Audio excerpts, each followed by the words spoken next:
On va continuer ce matin avec le thème « Connaître le Saint-Esprit ».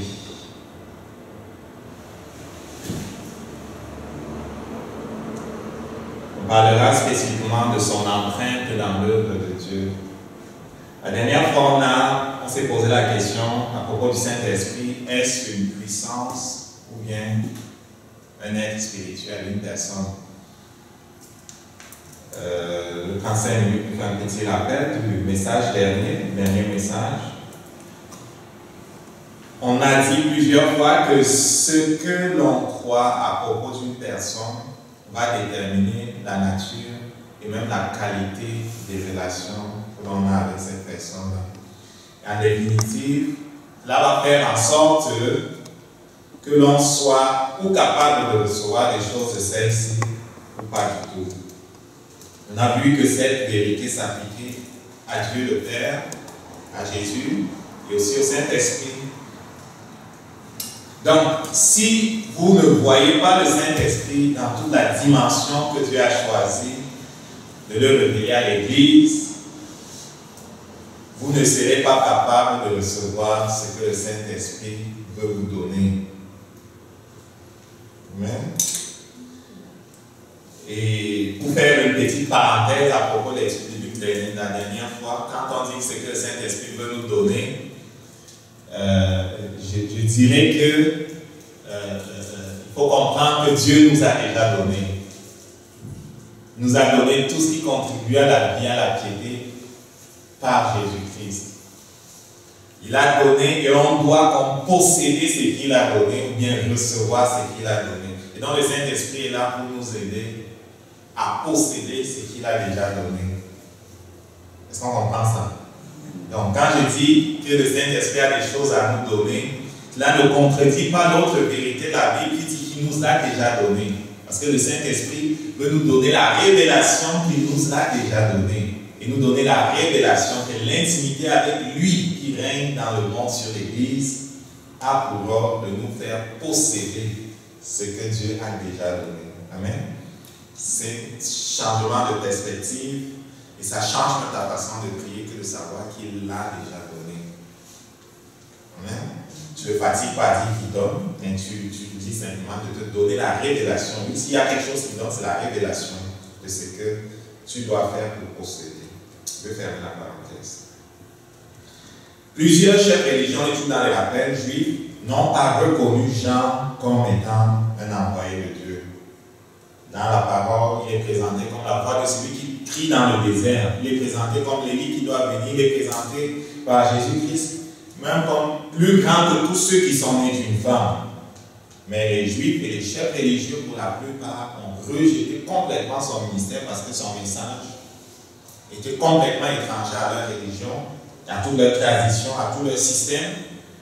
Ils prétendaient servir Dieu, mais en fait, ils étaient là pour eux. Et donc, le message de Jean était vraiment charabia pour eux, ils ne l'acceptaient pas. Ils disaient de Jean que c'était un démon. Il était possédé d'un démon. Luc 7, verset 33. Et ils ont rejeté complètement son ministère et l'élément principal qui était dans son ministère, à savoir le baptême, qui avait pour but d'amener les gens à la repentance et de les rendre prêts à recevoir le Messie. Et Jésus, commentant cela, disait qu'en rejetant le ministère de Jean, ils ont rejeté pour eux les desseins de Dieu. Amen. Dieu présente Jean d'une certaine façon, les chefs religieux le rejettent et ne le voient pas comme Dieu le présente. Donc, l'illustration, c'est que si tu ne vois pas aujourd'hui le Saint-Esprit comme Dieu le présente, ou l'analogie, c'est que si tu ne vois pas aujourd'hui le Saint-Esprit comme Dieu le présente, dans toute la dimension que Dieu le révèle à l'Église, tu vas manquer quelque chose, ça c'est sûr. Toujours en guise de rappel, le Saint-Esprit n'est pas la puissance de Dieu. Il n'est pas la puissance de Dieu. Oui, toute la puissance de Dieu se trouve en lui, mais il ne saurait être réduit à elle. Dans Luc 1, verset 35, l'ange dit à Marie, le Saint-Esprit viendra sur toi et la puissance du Très-Haut te couvrira de son ombre. C'est pourquoi l'enfant qui naîtra de toi sera appelé Fils de Dieu. Oui, il a la puissance de Dieu. Toute la puissance de Dieu est en lui, mais il ne saurait être réduit à la puissance de Dieu. On le voit encore en relation avec la puissance de Dieu dans Acte 1, verset 8. Et aussi dans Luc 4, verset 14, où on dit Jésus, revêtu de la puissance de l'Esprit, retourna en Galilée après les 40 jours qu'il avait passés dans le désert. Okay. Dans le livre de la Révélation, de l'Apocalypse par exemple, il y a des expressions comme Saint-Esprit de Dieu qui font référence au Saint-Esprit, ou des expressions comme les 7 lampes ardentes qui brûlent devant le trône de Dieu. Ça représente le Saint-Esprit. Mais ici encore, ne commettez pas l'erreur de réduire le Saint-Esprit à 7 lampes ardentes. Ne commettez pas l'erreur même de le réduire à la colombe sous laquelle il s'est présenté à Jean quand il descendait sur Jésus-Christ. Ne commettez pas l'erreur de le réduire au vent qui a soufflé dans la salle où tous les disciples se trouvaient lorsqu'ils ont été baptisés dans le Saint-Esprit le jour de la Pentecôte. Ne commettez pas l'erreur de le réduire aux lampes de feu qui se sont déposées sur leur tête. Est-ce qu'on comprend ce que je dis? Il est infini, il est complet, il est vraiment tout puissant. Ne commettez pas l'erreur de le réduire aux formes sous lesquelles il peut souvent nous se présenter. Il a une personnalité, on a vu ça, c'est toujours des rappels. Il a une personnalité et il est un être relationnel. Il est en relation avec le Père, il est en relation avec le Fils. Jésus-Christ, lorsqu'il donne le commandement aux disciples d'aller baptiser, dans Matthieu chapitre 28 au verset 19, il dit de baptiser au nom du Père, du Fils et du Saint-Esprit. Donc il est en relation avec le Père, le Fils qui est Jésus. Il est en relation avec eux deux. Dans Jean 16, versets 14 à 15, on voit aussi le fait qu'il est en relation avec eux deux. Je vais lire rapidement. Jean 16, versets 14 à 15. Il me glorifiera parce qu'il prendra de ce qui est à moi et vous l'annoncera. Tout ce que le Père a est à moi. C'est pourquoi je dis qu'il prendra de ce qui est à moi et vous l'annoncera. Vous voyez dans ce verset, le Père, vous voyez Jésus qui dit moi et vous voyez le Saint-Esprit, il prendra. Donc il est en relation avec les deux. Et au début de la création aussi, les trois étaient en relation. Okay?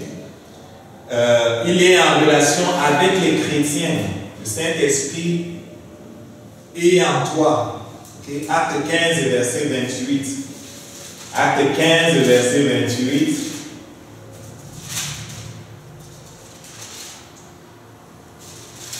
Acte 15, verset 28.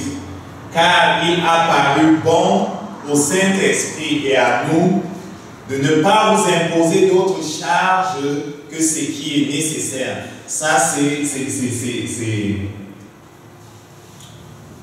c'est les apôtres qui s'adressaient aux chrétiens païens, à qui des chrétiens venus de Jérusalem disaient, à moins de vous faire circoncire et d'observer toute la loi de Moïse, vous n'êtes pas sauvés.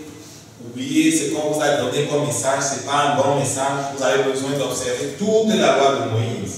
Alors après le concile de Jérusalem, on leur revient en disant, il a paru bon au Saint-Esprit et à nous de ne pas vous imposer d'autres choses. Donc le Saint-Esprit prend des décisions avec l'Église. Il inspire l'Église dans les décisions à prendre. Donc il est en relation avec tout chrétien. Et on voit aussi, quand on lit le Nouveau Testament, que le Saint-Esprit peut être traité de façon personnelle. Acte 5, verset 3. On peut être traité de façon personnelle. Acte 5, verset 3.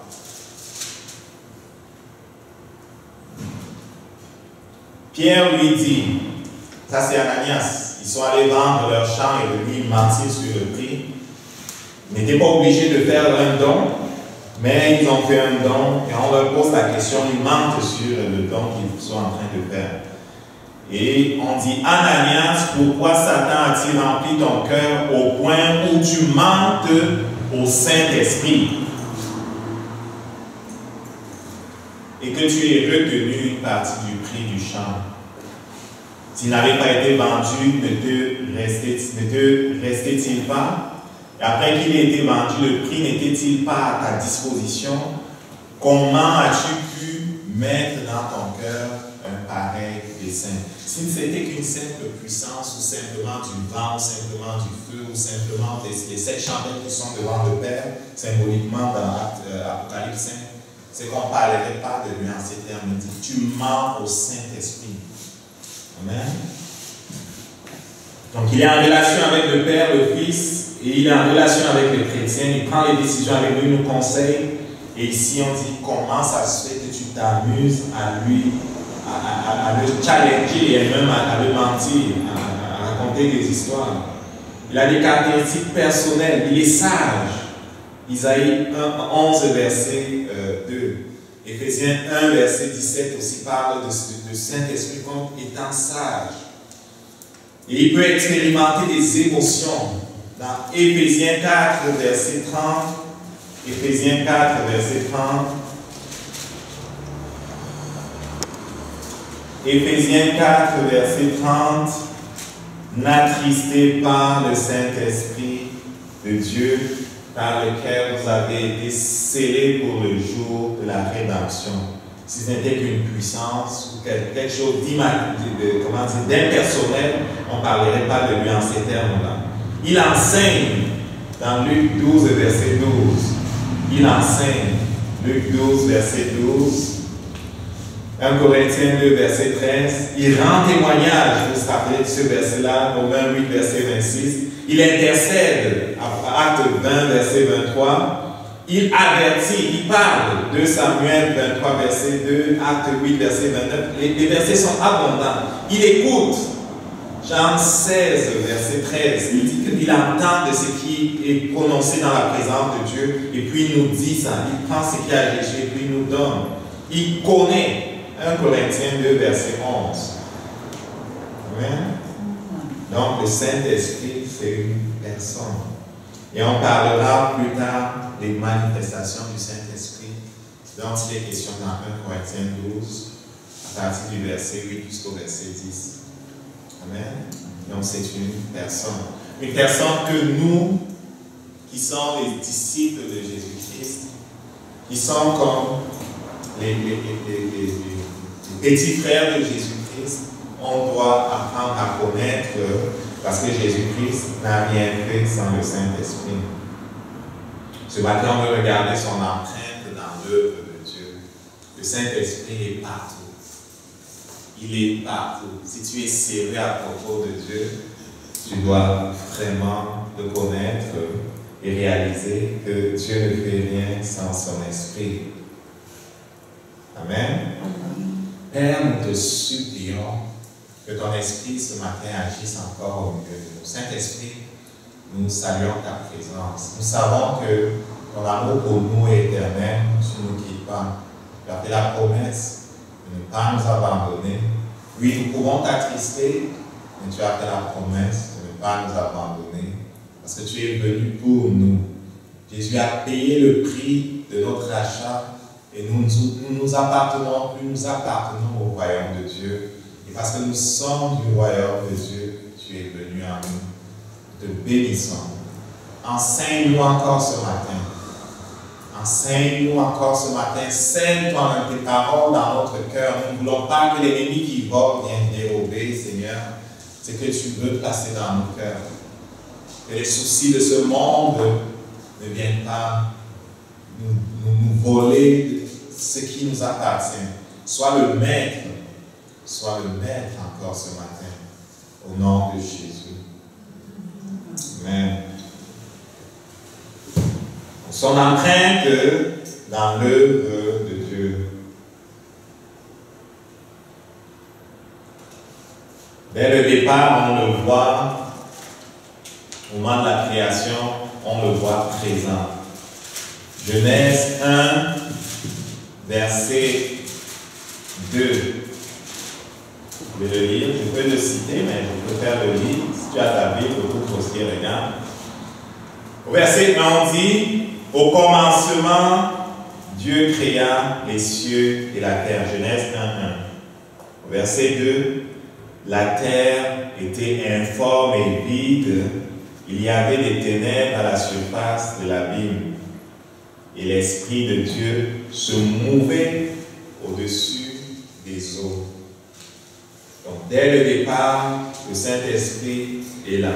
Et quand je dis dès le départ, il faut comprendre que c'est le départ du monde tel qu'on le connaît. Amen. Dieu a créé les mondes, les galaxies, Amen. Mais la nôtre et le monde, la petite terre sur laquelle on habite là, c'est son début qu'on parle ici.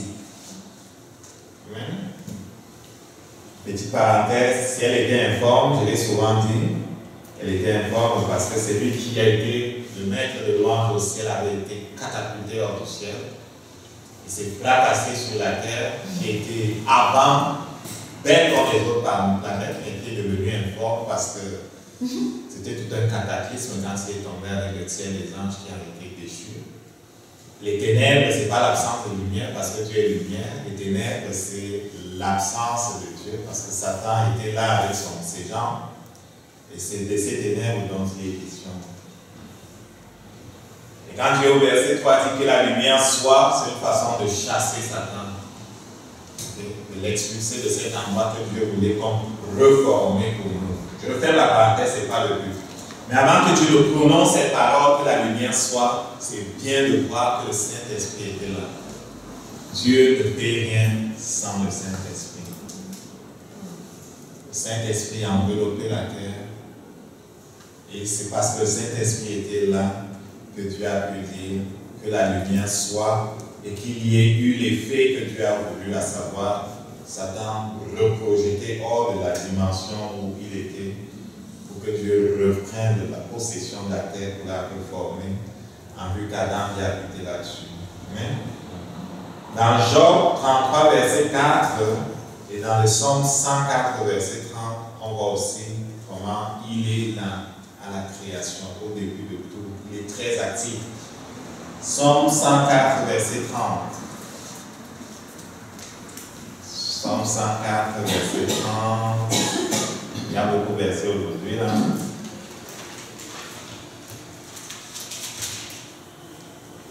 Psaume 104, verset 30.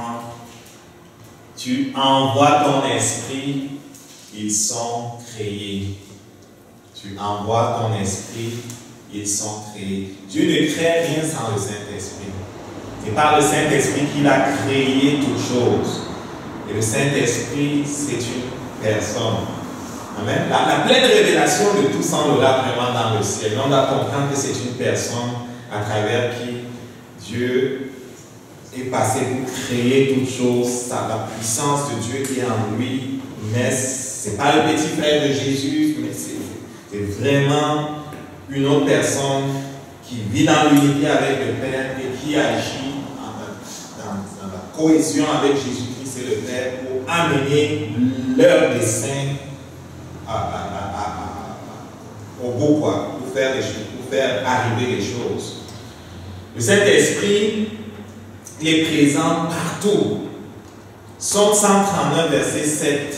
Psaume 139, verset 7 nous montre qu'il est impossible d'échapper en quelque sorte au contrôle du Saint-Esprit. Le psalmiste dit, où irai-je loin de ton esprit? Où fuirai-je loin de ta face? Il est partout. Il est partout. Acte 20, verset 23, le dit un peu aussi. Tu ne peux pas échapper au contrôle et à la présence du Saint-Esprit, c'est-à-dire au regard du Saint-Esprit en quelque sorte. Tu peux refuser son empire sur ta vie, mais tu ne peux pas te cacher de sa face. Il est partout, il voit tout.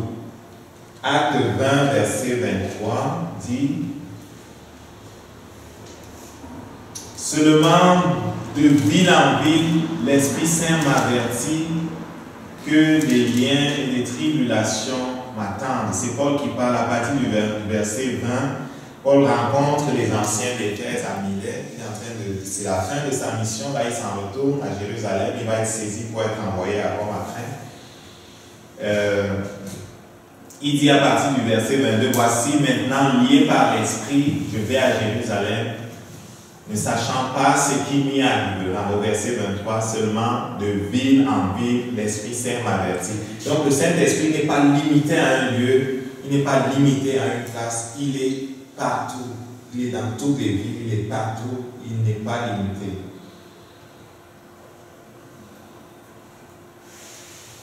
Le Saint-Esprit, dans le Psaume 51, verset 11,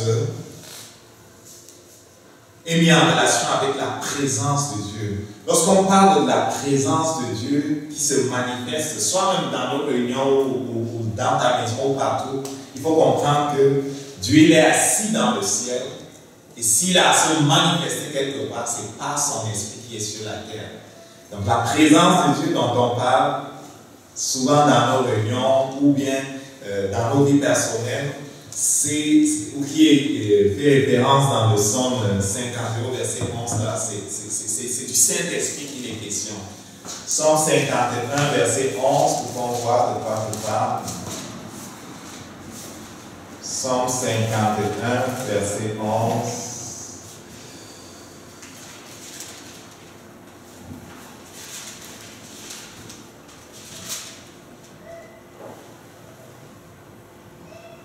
Détourne ton regard de mes péchés.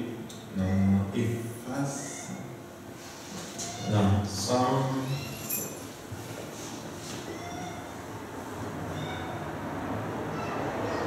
C'est peut-être la version s'il ne le rend pas correctement. D'une version à l'autre, ça ne rend pas toujours les choses comme il faut. Détourne ton regard de mes péchés. Efface toutes mes iniquités. Ça ne le rend pas comme il faut. Mais la présence de Dieu dans nos réunions, la présence de Dieu dans ta vie, c'est le Saint-Esprit qui l'amène. Lorsqu'il dit qu'il ne va pas te quitter, c'est le Saint-Esprit qu'il a mis en toi qui ne va pas te quitter. Et le Saint-Esprit, on dit son empreinte dans l'œuvre de Dieu. Le Saint-Esprit était présent même dans l'Ancien Testament. Même dans l'Ancien Testament, le Saint-Esprit était présent avec les prophètes. C'est le Saint-Esprit qui venait sur les prophètes pour les rendre capables de prophétiser, d'écouter Dieu et de dire. Le Saint-Esprit qui venait sur les rois pour les rendre capables de porter la charge qui était la leur. Vous savez que lorsque Salomon voit Dieu en vision et qu'il demande la sagesse, ça lui est donné par Dieu. Une portion, le Saint-Esprit le couvre d'une certaine façon pour qu'il soit capable de rendre les jugements justes. On le voit présent dans la vie des prophètes, on le voit présent dans la vie même des sacrificateurs, on le voit se manifester même dans le temple. Le jour où on inaugurait le temple et qu'on avait tout arrangé, sa présence descend dans le temple au point où les sacrificateurs ne peuvent même pas rester dans le lieu où se trouvait le tabernacle, tellement la fumée était abondante. Mais tu ne peux pas le réduire à la fumée. Le Saint-Esprit qui se manifestait de cette façon-là. Il est présent dans le ministère de Jésus-Christ. Dès le départ, avant que Jésus-Christ puisse naître, le Saint-Esprit vient recouvrir Marie de sa présence. Elle vient la recouvrir pour qu'elle soit capable de porter dans son corps limité le Dieu illimité. Est-ce que tu comprends ça? Dieu ne fait rien en dehors de la présence du Saint-Esprit. Et si Dieu va faire quelque chose dans ta vie, ce sera à travers le Saint-Esprit.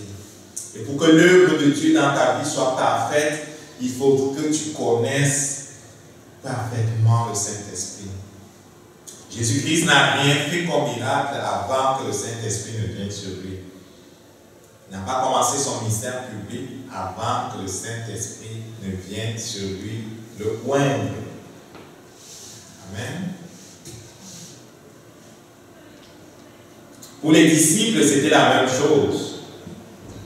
Ils n'ont pas été capables de rien faire comme œuvre avant la venue du Saint-Esprit, la présence du Saint-Esprit dans leur vie.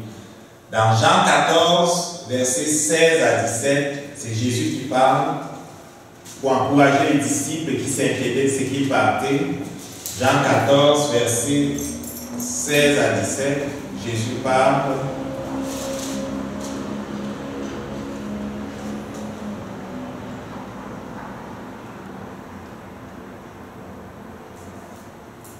Et moi je prierai le Père et il vous donnera un autre consolateur afin qu'il demeure éternellement avec vous.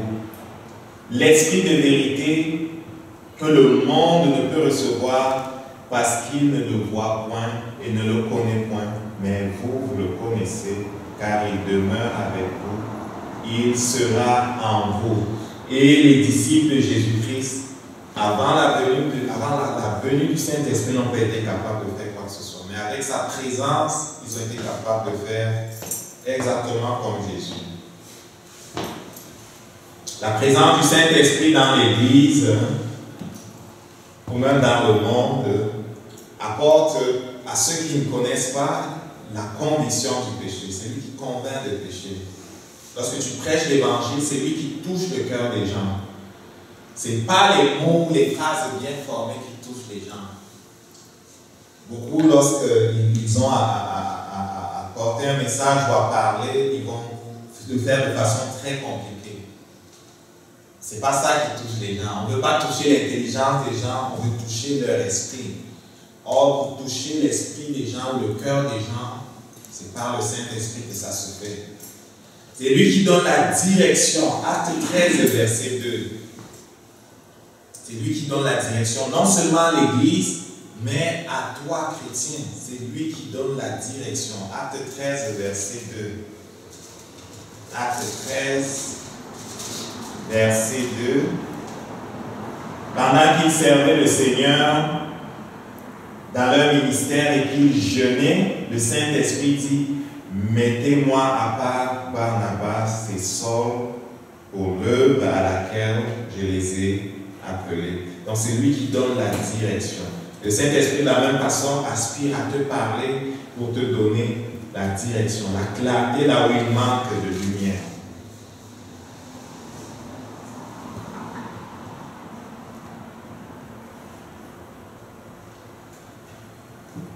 C'est lui qui encourage, c'est lui qui fortifie le chrétien et le témoignage du chrétien, c'est lui qui sanctifie. Dieu nous sanctifie par le Saint-Esprit. 2 Corinthiens 3, verset 18. Et aussi Romains 15, verset 16.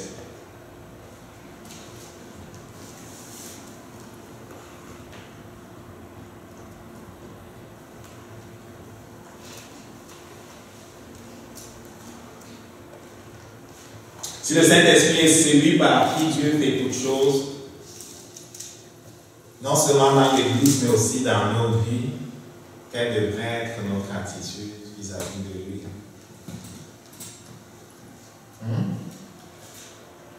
On devrait vraiment chercher à le connaître. On devrait chercher à le connaître. Et quel est le meilleur endroit pour apprendre à le connaître si ce n'est la parole? Amen. Si tu as la misère à lire ta Bible, il y en a à lire la Bible maintenant, MP3. Tu écoutes, tu réécoutes. Tu écoutes, tu réécoutes. Tu écoutes, tu réécoutes. Pas forcément toute la Bible, mais le Nouveau Testament ou à un moment donné, un livre en particulier, tu peux écouter, réécouter et laisser le Saint-Esprit se révéler à toi. À la création, il fallait qu'il soit présent pour que Dieu fasse quelque chose. Pendant que les rois, les prophètes ont marché sur cette terre, il fallait qu'il soit présent pour qu'il soit capable de faire quelque chose. Dieu ne fait rien en dehors de la présence de son esprit. Pour que Jésus puisse venir habiter en Marie, il fallait qu'il la recouvre. Dieu ne fait rien sans le Saint-Esprit. Au début de son ministère, il fallait qu'il vienne recouvrir Jésus-Christ pour le rendre apte à remplir la mission qui était la sienne. Est-ce que tu comprends ça? Donc tu as besoin de le connaître, tu as besoin de savoir comment marcher dans l'intimité avec lui, ne pas l'attrister et surtout reconnaître sa voix parce qu'il parle. Il parle dans notre esprit. Et parfois on dit, je ne sais pas entendre la voix de Dieu, je ne sais pas la reconnaître. Tu la reconnaîtras plus facilement à mesure que tu écouteras de plus en plus la Bible. Plus tu écouteras la Bible, plus tu la liras, plus tu reconnaîtras la voix de Dieu, parce que Dieu parle comme la Bible. Amen. Il parle comme sa parole. Le Saint-Esprit parle comme la parole dont il est l'auteur. C'est lui l'auteur de la parole. Plus tu la lis, plus elle remplit ton cœur, plus ce sera facile pour toi de reconnaître sa voix. Et donc, de lui obéir. Et en lui obéissant, tu vas permettre à Dieu de t'amener là où tu dois posséder ce qu'il t'a déjà donné. Amen. On va se lever debout pour l'honorer. On va se lever pour l'honorer encore. Il nous aime de l'amour éternel.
devant ce matin encore, roi et Seigneur.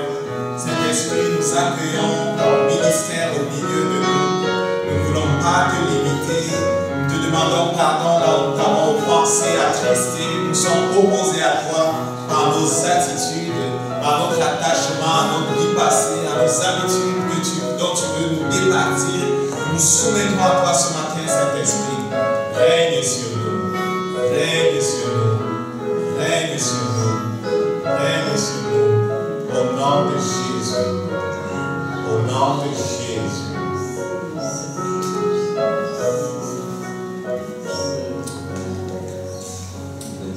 Une autre chanson, on va l'élever encore. Amen. Une autre chanson d'adoration.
Soumets-toi à lui. Je l'ai donné à l'église.